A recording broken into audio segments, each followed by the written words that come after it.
коомдо көп эле сөздөр болуп атат. Сотторго ишенбегендер да көп, ишенгендер да көп. Мен МК адвокат катары айтып кетчү нерсем, азыр дагы эле соттук процесске кирип кетем деп пландаштырып атам. Мен ойлойм, азыр ушул мени эреже боюнча туура коюлган, укуктар бузулган, ушу калыбына келет, туура чечим чыгат деп толук кандуу ишенемин.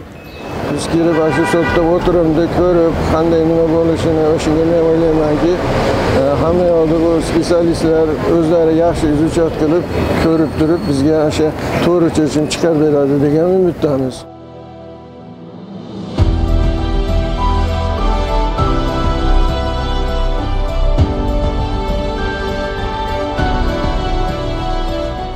Bizde Ош шаар сотунда сот отурум залдарында аудио-видео каражаттары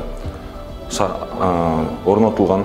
Анын себеби бул аудио-видео фиксация жазылуу каражаттарынын себеп сот отурумун, соттордун жана ошол эле учурда тараптардын ачык сот отурумунан өтүүгө ачык айкын жүрүүсүнө шарт түзөт.